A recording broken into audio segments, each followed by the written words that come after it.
யாரா அந்த பொண்ணு பேய் மாதிரி இருக்கு மேக்கப் போட்டுட்டு?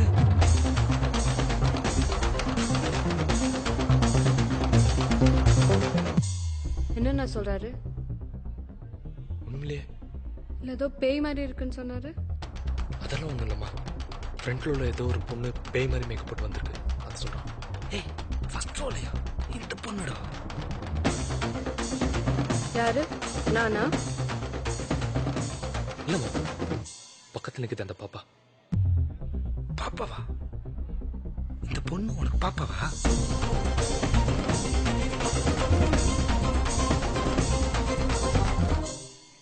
ஆமா, இந்த பொண்ணு உனக்கு முன்னாடியே தெரியுமா?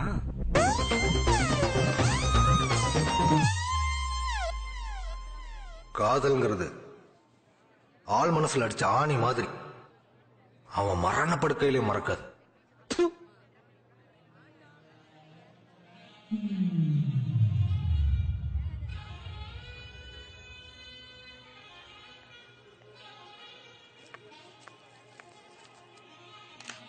யாரு கல்யாணம்? சும்மா இருடா. ஏன் நான் சொன்னா கேட்பே மாட்டியா? நீ சொன்ன அந்த பில்டிங் மேலதோட குதிப்பண்டா.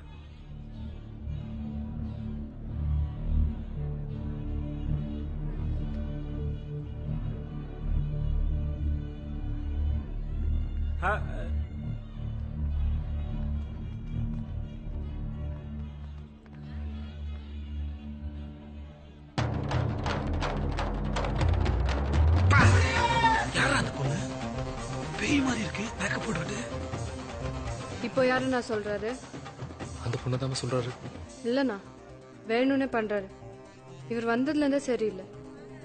நேத்துல இருந்து என்கிட்ட சரியா பேசல. இங்க வந்து இன்னும் ஒரு வார்த்தை கூட பேசல. அதெல்லாம் ஒண்ணும் இல்லம்மா. இல்லண்ணா, நானும் பேசல. சாருக்கே எப்போ தோணுதோ அப்போ பேசிட்டோம். ஏன் பிரியா, மேக்கப் ஓவராவா இருக்கு? இல்லையே, கரெக்டா தான் இருக்கு. எனக்கு ஓகேவா?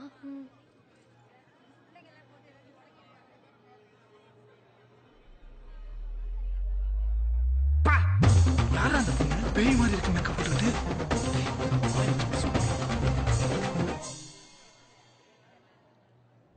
அண்ணா, இதுதான் லாஸ்ட். இனிமே இப்படி சொன்னார்னா எனக்கு கெட்ட கோவம் வந்துடும். இல்லதானா, சும்மா விளையாடுறான். டேய் லூசு. எது இது வச்சு விளையாடணும் அறிவு இல்ல?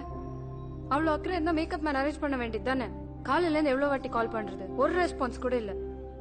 ஏதோ எங்களுக்கு தெரிஞ்ச ஆளுக்கு நாங்க கால் பண்ணோம்.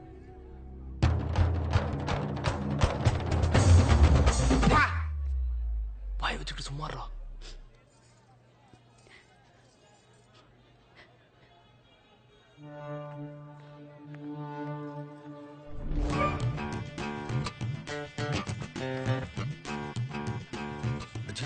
அதை குடிச்சத யார்கிட்டயும் கோல் மட்டும் போகுது. உடனே போய் பிளாக் பண்ணு.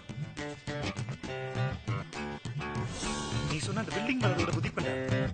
வாய் வச்சுக்கிட்டு முன்னாடி. நீங்க சாக்லேட் சாப்பிட்டு வெளியே போய் விளையாடு. மாமா உனக்கு நிறைய சாக்லேட் தரேன், ஓகேவா? ஏய் சரஸ், ரஷ்மி வந்திருக்காடா.